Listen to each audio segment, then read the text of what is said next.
Hello, Guru Nation. What's up, guys? Today, I'm going to be ranking all of or most of the horror anime that I've seen because I checked online and there are a shockingly few amount of horror anime tier lists. I figured that I am fairly credentialed to make this tier list compared to any other genre of anime. So I figured I'd give it a shot because horror anime doesn't usually really get that much of a spotlight. People don't think cartoons can be scary. And I'm not here to refute that, but there are good ones that just happen to fall into the horror genre, and some of them can be a bit spooky. So let's just get right into the list here.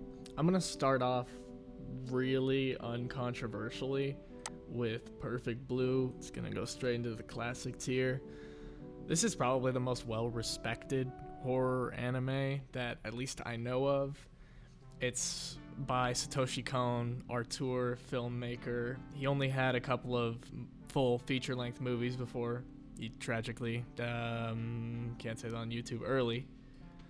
But all four of his movies have just an incredible amount of effort poured into them, and it really shows, especially with the visual presentation. All of these movies are like borderline visual masterpieces, and I seriously don't just like throw that word around.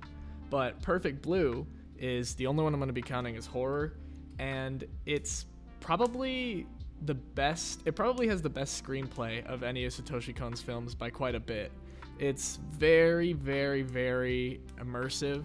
It immerses you in the perspective of this idol, this Japanese pop idol, as she slowly loses her sense of self and grasp on her identity, and her mind essentially just begins crumbling around her as things just get more and more chaotic. And it's very immersive, it's very convincing, super meta. I believe everybody loves this movie. I've never heard somebody speak ill of Perfect Blue, so this may be a bit of a boring take, but it really is just that good because Satoshi Kon was that good of a director, and he absolutely knocked it out of the park with this one. On the other hand, another is probably gonna go in like the nah tier, maybe move it up to the meh tier in a bit. It's 12 episodes, which is rare for these anime horror series. It's rare for them to actually be full series. They're oftentimes just movies or shorts because it's sort of hard to protract a horror story into that many episodes. And another does that. Like, it stretches out probably 4 episodes worth of content into 12 episodes, and those 4 episodes worth of content aren't even that entertaining. A lot of the twists and plot developments just feel kind of like ass pulls, contrived, not satisfying. Sometimes something will be revealed that it doesn't seem like you were given a fair chance to figure out, but you just spent the last 3 episodes almost exclusively speculating about. It's just not a good mystery. It's not a good horror. There are a couple of like really classic scenes, death scenes, sort of stuff like Final Destination in this show. There's 3 or 4 that come to mind right away that are really good, and they hook most people into watching it, and they're probably the sole reason why it's so popular, besides one of the main characters being a cute girl. But I mean, that's not exactly rare. But those scenes are amazing. Don't let them fool you. The whole series looks consistently good. Like, it's definitely has a decent budget on it. It's just not very much of substance. There's just going to be a lot of talking about something that's not going to matter in like 10 minutes for 10 minutes. Instead of just cutting out the middleman, they got to tell every irrelevant character so that they can make it like as weird and melodramatic as possible. And then, eventually it gets around to where you knew it was going to go the whole time, and it just took 10 minutes longer than expected. So yeah, that's pretty much it. I don't like Another. If you do like Another, though, that's cool, obviously. Alright, so next is Mononoke.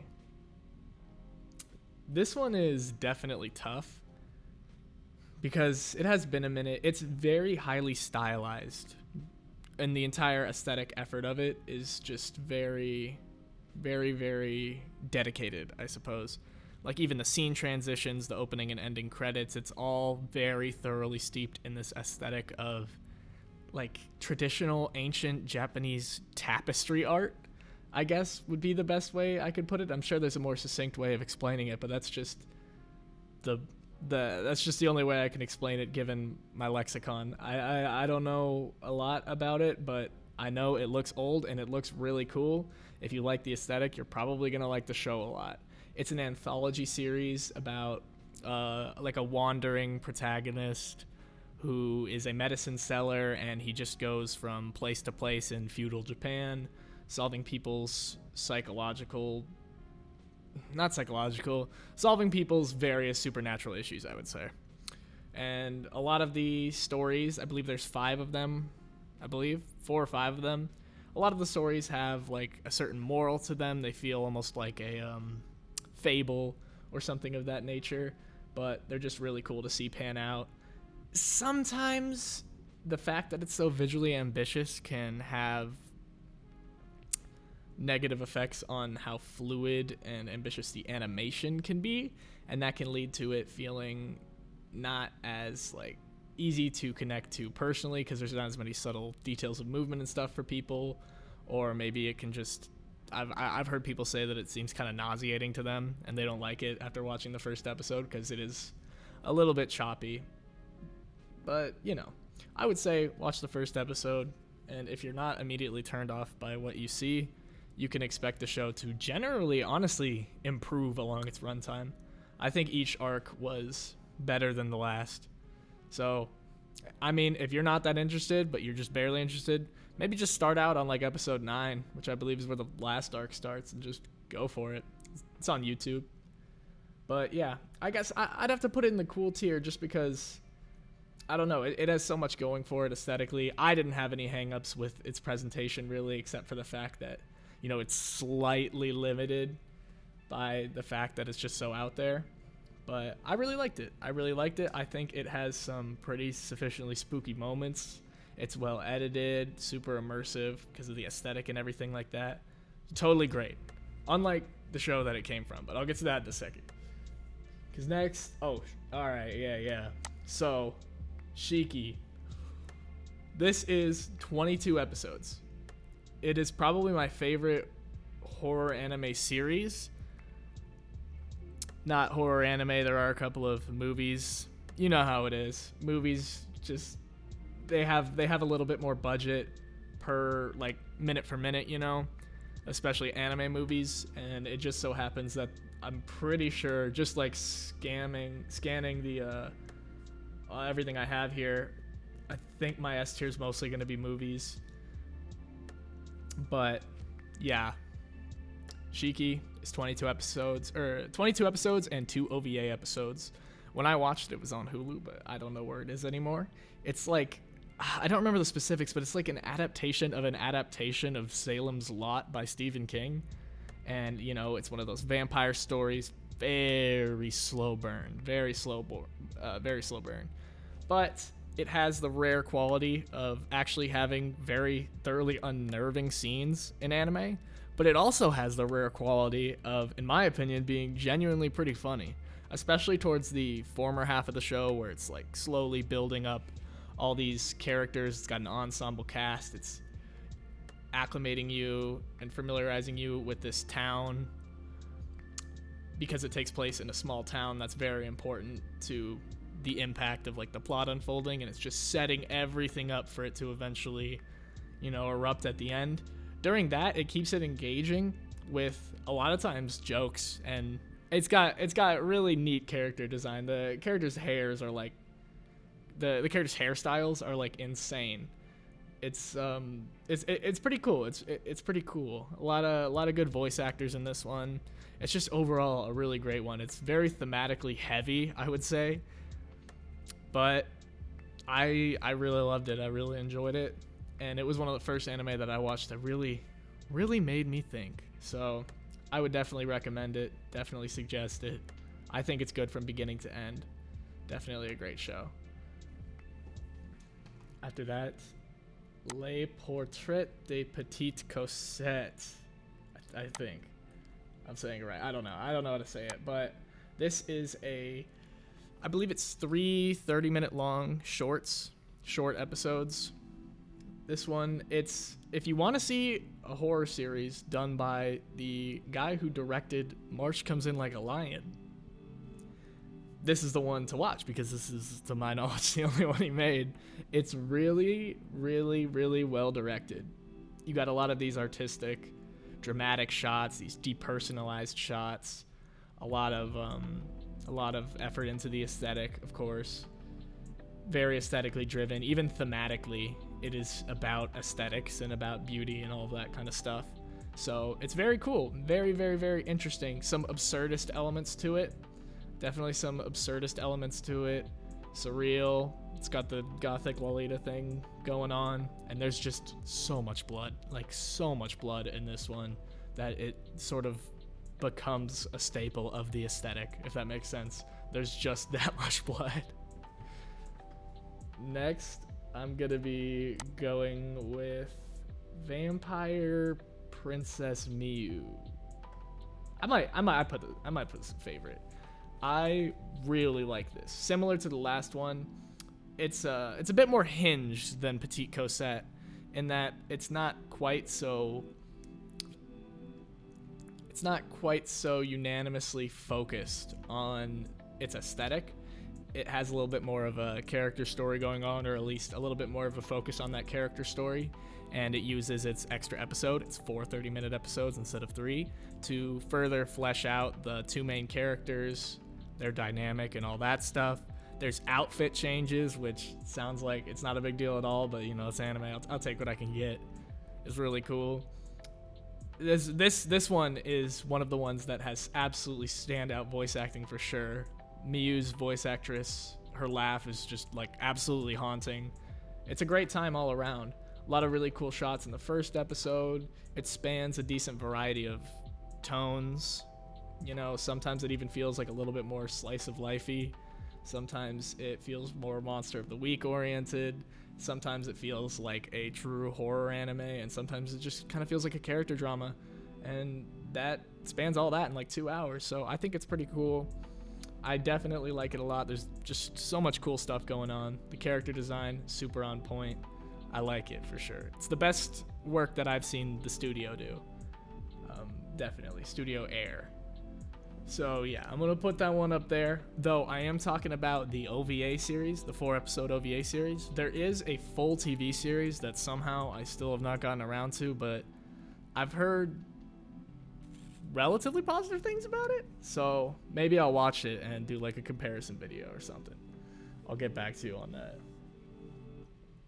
Next, the king of all shorts, for sure. The king of all shorts. This is like borderline classic, but I'm gonna put it in favorite. It's a 35-minute short about that you can watch on YouTube, made by the director behind stuff like Ping Pong the Animation, Tatami Galaxy, Night is Short, Walk On Girl, Kaiba.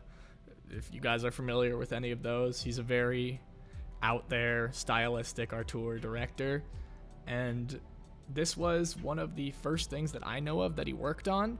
It's sort of like a absurdist, it's barely horror, but it definitely has the elements there. It's more of just an absurdist meandering, like just wandering from place to place, wandering from event to event, with these characters that have these uncanny dead eyes that just stare into your soul the whole time. It's very unnerving, I guess would be a good way to put it. It's sort of a meditation on nihilism. So in that sense, you can expect that being reflected very, very forwardly in the plot. You can see that very clearly reflected by the things that are happening. They get pretty wacky, they get pretty absurd. They dive into stuff like, you know, different ideologies, hedonism, politics, religion, but it does it all implicitly.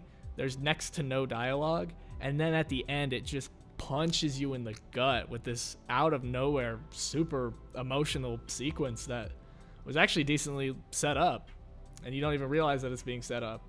And so that's pretty cool. I like that. I liked it a lot.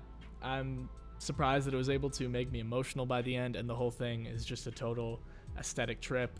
It's a very short time commitment, and I'd honestly suggest this to anyone, even if you don't like anime, even if you don't like subtitles, because there's only like a couple words in this entire thing. So very, very highly recommend Cat Soup. Cat Soup is what it's called. Oh god. Oh man, this is atrocious. This is probably my least favorite horror anime of all time. I watched it because it's an adaptation of a Junji Ito manga, who's like the most famous horror writer in the anime manga sphere, if you guys somehow don't know. Super famous, super well respected. And this is an adaptation of one of his manga, which I read and loved. But this adaptation is seriously, it's straight up irredeemable. There's nothing good about it. There's no facet of its presentation that's even honestly mediocre. It's just terrible from the top down. The monsters look absolutely awful, and I feel like they're the type of monsters that it would look so cool if they were animated well, and so it's like frustrating in that sense. Obviously the dialogue, the characters, the story, they're entirely awful and they make no sense, but somehow the show still tries to take itself seriously and has these giant long boring scenes of characters spilling their hearts out about stuff that you could not possibly care about. It's really just terrible all around. I can't think of a single good thing about it. The characters are also just, for some reason, they decided to make them not only boring, but just super radically uncharismatic, like spiteful and witchy. I don't know why I censored the B word there, but it's really bad. It's really bad. It looks like poop. You know how it goes. It's called Gyo something, Gyo, and then there's like a secondary title to it, but definitely read the manga. The manga's about just as quick of a read as the show or movie. It's like it's about a movie length, if not a little bit shorter. The anime adaptation is, so just would highly suggest going for the manga, and if not, just don't go for it at all. This is like a serious certified 1 out of 10. I've never seen anything this bad except maybe the Higurashi movie, and even that is probably... Oh, Higurashi's next. Wow, I didn't even notice. But even that, I feel like a lot of my frustrations with that movie are tied to the expectations that the preceding series had already set. But this one is just... It doesn't matter. It wouldn't matter if it wasn't a Junji Ito manga. It's just terrible. But it's pretty cool in the manga. Not cool at all in the show. The show's not even worth talking about. The manga is sort of thematically about... You know, there's obviously very strong overtones. I'm saying obviously like you've seen it. But there's very strong overtones of climate consciousness, I guess is what you would call it. You know, it just sort of tells a story of nature reclaiming all of its land back and taking over man because man's hubris, you know, led them too far. They started messing with nature too much, trying to get to the core of it, doing all this weird stuff. It's kind of crazy, but I like it. They always talk about the smell and just how repugnant these things are and how they're impossible to look at without grimacing, and they just can't even face them. And so that's like kind of a cool visceral commentary on humans not being able to stomach the consequences of their actions on a larger scale, oftentimes relating to stuff like climate or inhumane treatment of animals, blah blah blah. It's great. Go for the manga. I don't want to talk about it anymore because it's not a manga list, but the anime is absolutely irredeemable in every conceivable manner. Higurashi. No. I'm going to tentatively place it in the cool tier. I love Higurashi. It's literally the name of my Patreon. It's in the name of my Patreon. My Patreon's not just called Higurashi. Higurashi Feels, by the way, down in the description. Check it out. But yeah, it is a somewhat contentious adaptation within the community. Some people enjoy it. It was a lot of people's introduction to the series, and so they have a soft spot for it, including myself. But it's generally not a good adaptation of the source material. But who cares about the source material? That's sort of a multi-layered rhetorical question, because on one hand, I really like recommending this show because even though I don't think it's great, it's not terrible. It's definitely an above average horror anime in my opinion. It all really just depends on how much you can stomach anime tropes and subpar visual presentation, but it can engross somebody and get them interested in reading the source material, which I think is a great thing, because I think once people would want to read it or want to get more into the series, it is very, very, very, very rewarding. It's amazing. It's truly a rabbit hole. This thing's technically 50 episodes, but there's like a million other like sister series spin-offs. There's like 2 new seasons, which amount to something along the lines of 52 episodes, I believe. A ton of random scattered OVA episodes. These funny little YouTube poop specials that the creators made for some reason. It's got all this stuff. It's got all this stuff going on, and it is truly a rabbit hole. Truly a rabbit hole. It extends forever and ever and ever and ever. And it never stops extending. There's new stuff being translated every day. So that's what you can look forward to if you just want to give this series a shot. I think it's definitely worth it. You got, you know, a classic horror anime setup where you've got your array of cute girls and they're all kind of crazy. Like Zetsubo Sensei, but a little bit darker, I suppose. It's a very edgy plot. But, of course, I love it. I love the character writing. I love how they humanize these people when introducing you to them in such extreme manners. So I really, really enjoy this one. But the anime adaptation is a bit spotty. I think it's worth a shot, for sure, though. It's definitely still above average. I probably dislike it more than I should if I were looking at this impartially, just given my love for the source material and how I'm like, oh, no, don't change it, whatever. It's worth watching for sure. Worth watching for sure, especially with the possibility that you would fall down the rabbit hole. So that's the kind of thing you're looking for. Higurashi is like definitely the way to go. Same thing with Umineko. This one's a bit more unanimously hated by the fan base of the source material, and it's not popular outside of this outside of that fan base. So I honestly think it's a bit overhated. I mean, it's not good. You're not going to get a good narrative out of this, but you're going to get a lot of cool ideas thrown at you and a proposition for another rabbit hole. This one's only 26 episodes, but it has nearly as deep of a rabbit hole. Seriously, some insane stuff. Like, it's just more, you keep peeling back layers, and then there's like twice as much stuff behind there, and then another layer and another layer. It just keeps exponentiating. It's really crazy, but you're gonna see a lot of cool stuff happen really fast. A lot of death and mystery and puzzles and cool thematic stuff being thrown around. And you know, maybe it'll interest you in reading Umineko, but on its own, I would say it can just be a fun time. You just can't take it that seriously. I mean, there is some of the most outlandish scenes in this thing. Not only does sometimes a very serious scene just have its tension severely undercut by the fact that the characters look robotic and awful and terrible, or they're like off model or something, but there's a scene where, and I can't spoil it, but basically one character dies and another character is very, very, very close to that character. And it's a very emotional moment. And he flips her body over, and then there's just the most egregious boob jiggle I've ever seen put to animation. So expect a lot of that. Expect a lot of jokes that are pretty unsavory, somewhat distasteful in my opinion. But yeah, it's far out there. There's going to be a lot of stuff happening. I personally could never get bored watching it. I think it's pretty interesting. So I'm going to throw it in the cool tier. Definitely far from perfect, but I think it has a lot more going for it than people are willing to give it credit for. And then got another absolute S tier. This might be the best one so far. It's up there with Perfect Blue.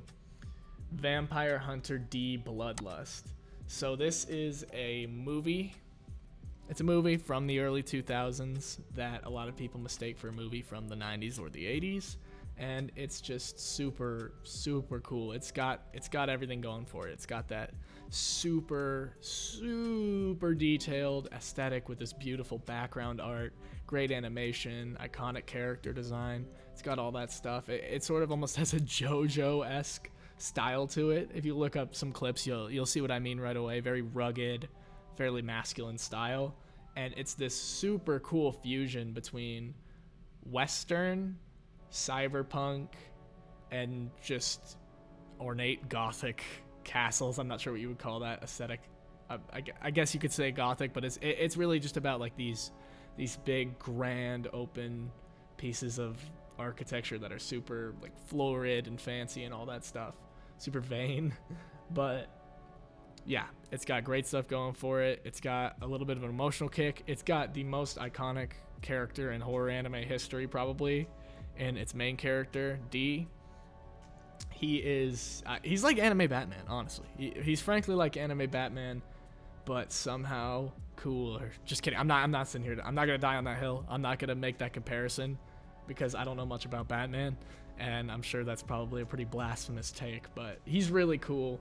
Classic character, really easy to get on the side of, and the show or the movie balances out his radical personality with a bunch of more mild personalities of all different types throughout its runtime.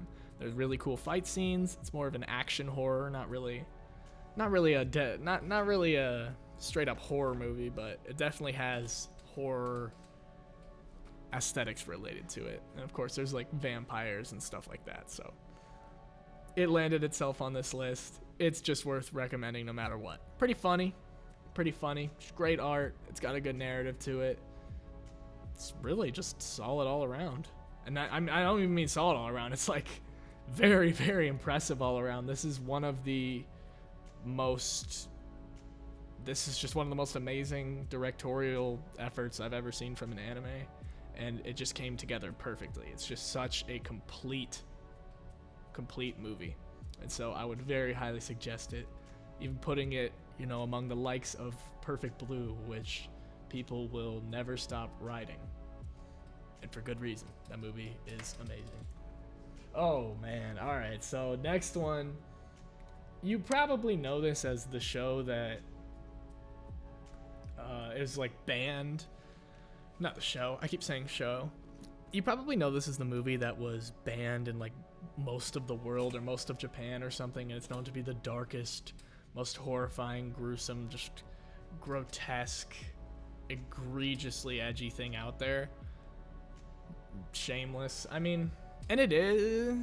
It really doesn't take it much farther than a lot of other things that ride off of shock value, but I don't really care about the shock value in this one. Obviously, it involves super heavy subject matter, but it's just supposed to be this tale of horrible things happening. Just a series of things just getting worse and worse and worse for this girl who's totally good-natured and doesn't deserve any of it whatsoever. And then, she's given hope and it's taken away, and it's this whole push and pull of just how horrible can we make someone's life, pretty much. But the aesthetic is pretty cool, I think. I don't know if I would get hate for saying that I think this movie's actually decent, but I do think it's pretty decent. I don't think it's amazing or anything, but it's cool that it was made by one guy, and a lot of people don't know that. It was made by one guy over some absurd cartoonish sounding amount of time, and because of that, there's just a lot of scenes that are stills or that are hardly animated, and it's not too long of a movie. I believe it's under an hour, so you're not exactly gonna get a case study in fluidity of animation here or anything like that. It's very limited by that fact, but also I just think, and this is a personal thing, I just think that makes it so much more interesting when it's just one guy doing this, and he just put an absurd amount of passion into this. It's like, why is this what the inside of this dude's head looks like? It's pretty crazy, but I don't think it'll be to most people's taste, so I'm gonna give it a fairly moderate recommendation. Only watch it if you're into that stuff that tends to go for shock value and stuff like that. So, yeah. Boring. This one's boring. It's called Ayakashi Japanese Horror. It's a 12-episode series. It's an anthology, and it is actually the original series that Mononoke, which I mentioned earlier up in the cool tier, that sprouted from. Ayakashi Japanese Horror. It is an anthology covering a bunch of Japanese, I guess you would call them urban legends.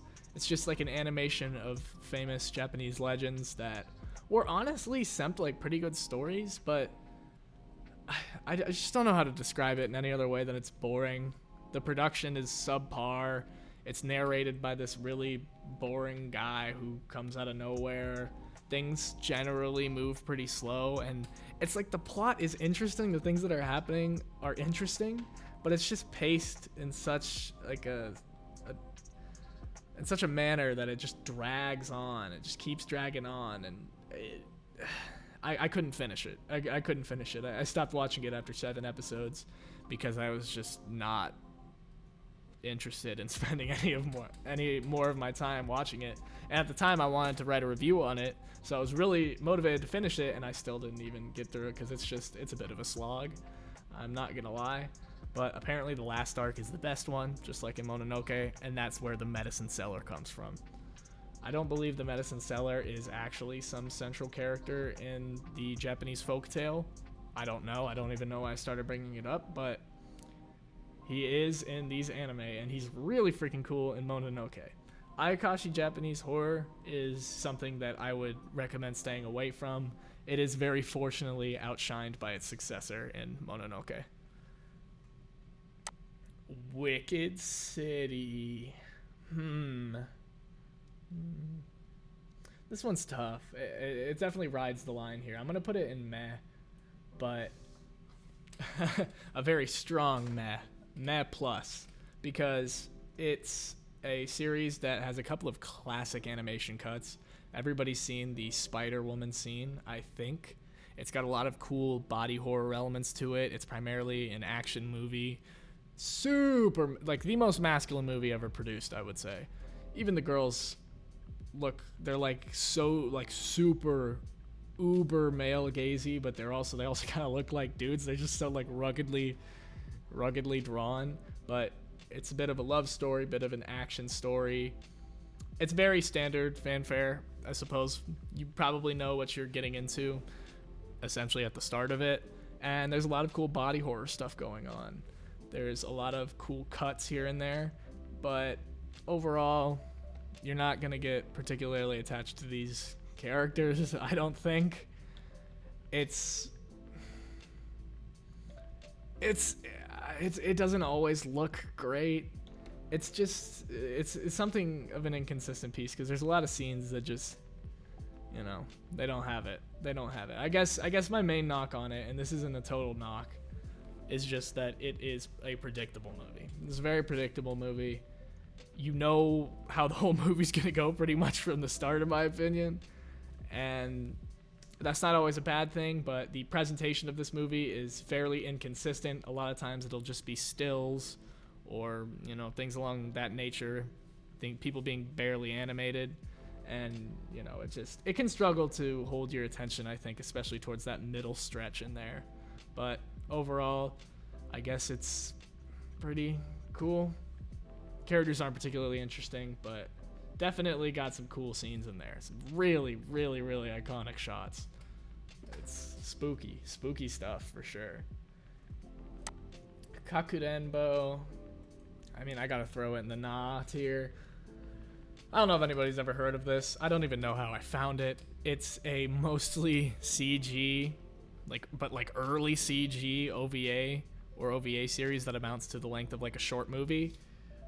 And it's about these kids playing hide and seek in this admittedly cool environment. They're in this sort of industrial, like vacant industrial mangle of metal and pipes and buildings and stuff. Almost like a little bit like Little Nightmares. And they're playing hide and seek there. and there's a monster, and the monster looks terrible, and he's really hard to animate, so they don't really show him very much. And the jump scares that they do have are very, whatever. The characters literally, I don't think they talk. They barely talk. They do talk, but they barely talk. And they have absolutely no personality whatsoever. So it's just like you're watching random stick figures run around in a moderately cool environment and get killed off in cool ways, I guess, but none of them die in particularly interesting or unique ways whatsoever. So you're just kind of watching kids, bite the dust. I don't know, man. It's not very appealing. I don't think that this is for anybody, honestly, but it's just not quite as offensively irredeemable as something like Gyo, which is gotta belong in the gross tier. I might have to rename it, in fact, because I don't think anything else is gonna stoop to this level, so it's now the Gyos tier. I think that's pretty fitting. Oh, Genocyber. I'm gonna go with cool for this one. I really enjoyed Genocyber. The first episode is if you want to watch a super gory anime that's sort of older, it's got that older art style to it. Honestly, the first episode of Genocyber is one of the best ones to go with. It is a 3-episode OVA series. The last 2 episodes are very derivative and not as interesting. The third one tries to be interesting, but I don't really think it has the runtime to fully make well on its interesting premise. So, I don't know. I wouldn't suggest the second 2 episodes whatsoever, but the first episode, around 40 minutes, is frankly pretty amazing. It's got some of my favorite scenes in anime in it. Crazy body horror stuff going on. It seems to have like a decent budget to it. Cool music. It's got an absolutely classic soundtrack. Cool action sequences. It's pretty par for the course, but it has a standard but reasonably well executed narrative of, scientists over experimenting. I don't even really have to get into it too much. You got the main girl who's like sort of a artificial robot person. It's not, I don't even know how to describe it, but that's not what's important. The important thing is it looks really cool when she splits an orange into pieces with her mind. That's basically why I like this movie, is because there's a scene where she does that. So I don't know, maybe take this recommendation with a grain of salt, but I think this just has the highest concentration of cool shit happening of any older gore-centric anime movie. I think it's almost a quintessential old gory anime movie, and there's more of them on this list, which I do not look upon as favorably. So yeah. Oh, literally, I swear I'm not even looking at the list, and next up is one of them, Lily Cat. Absolutely a nah tier. It's boring. There's a character named Mr. Dick. It's a movie, tries to take itself seriously at the end, but it forgets that it's terrible. Mostly cardboard cutout characters navigating a spaceship once again, and they're up against this weird amorphous sci-fi entity that they're trying to unveil the identity of throughout the movie, and there's sort of like a red herring. They're like, ooh, is it the cat? Whoa, no, but it turns out, like, I don't know, I guess I can't spoil it. In case any of you are really want to watch Lily Cat and get thoroughly narratively engaged by whatever that thing was. But monsters revealed, looks terrible. Deaths aren't particularly unique or memorable, and the characters certainly aren't. I don't remember any tracks from the soundtrack, so I don't think it was very memorable either. Very aesthetically drab. It's just pretty indistinct, I would say. There's just nothing really to like about it. There's just some things that it does like to a mediocre effect. There's some things that it has in a mediocre capacity, like, it looks okay at times. The characters like technically have personalities that were, it's not like Kakurenbo where it's just terrible, but it's really disappointing. I'm definitely going to put it above Kakurenbo, but I mean, it's like polishing a turd, pretty much. Chainsaw Maid. I'll put this in the Matt tier. It's just a 6-minute short on YouTube. It's fully claymation, which is pretty cool, and it's disturbing. It's not that disturbing. It's like a horror comedy type of deal, but it's really dang cool because the way that they the way that they present organs and viscera and stuff within this claymation style is honestly like really cool and somewhat disturbing. It's like super unique, and it's made by, you can find this on YouTube by looking up Chainsaw Maid.